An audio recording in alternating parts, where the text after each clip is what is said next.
Zhang Yao managed to return home safely, which made Herta even more annoyed because now Balai had become Zhang Yao's subordinate, and Mu Kun himself felt so proud of Zhang Yao, who was able to turn an opponent into a friend.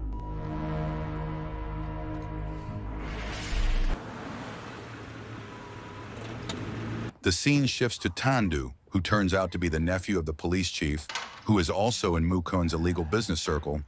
Then the motive behind the cooperation between Tandu and Zhang Yao is revealed, the most important of which is to reveal his uncle's involvement in the business, so that when he is later removed from the position of police chief, Tandu will immediately take over the position and seize Nancy, or the uncle's mistress, who Tandu secretly likes.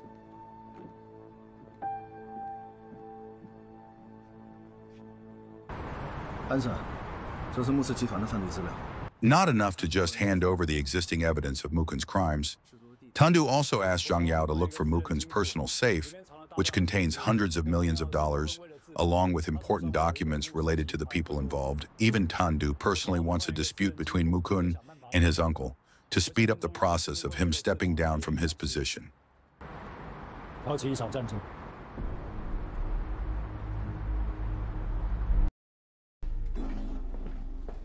The uncle, who did not accept his monthly allowance being cut, immediately detained Zhang Yao at the police station, but in the evening, Balai and his troops came to demand Zhang Yao's forced release.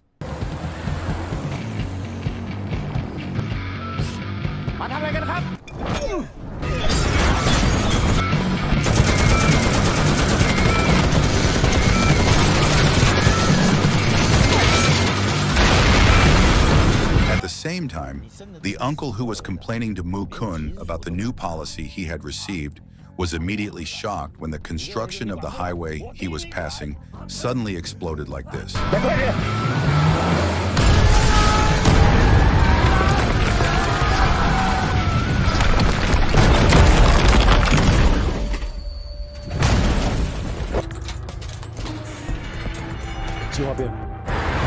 Zhang Yao rushed home because Mu Kun's health condition was getting worse.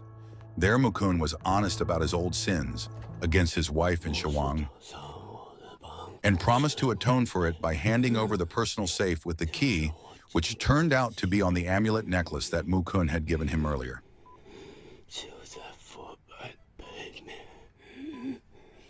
Feeling that the mission of the stretcher had been completed, Zhang Yao was honest with Mu Kun about who he really was, where this reality suddenly made Mu Kun, who was in a dying condition, die immediately.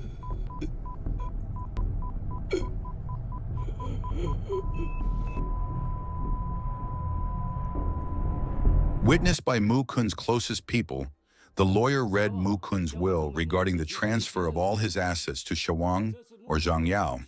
But suddenly, Herta, who did not receive any inheritance, immediately attacked Zhang Yao.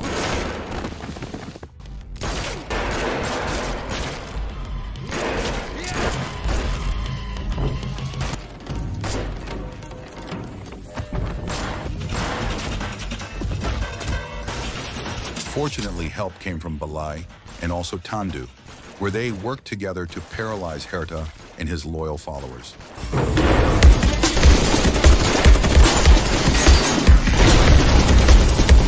And what was unbelievable, it turned out that Tandu was a cunning and ambitious criminal who had long wanted to overthrow his own uncle from his position, namely by placing Balai as a spy and utilizing Zhang Yao's expertise as a former Special Forces soldier.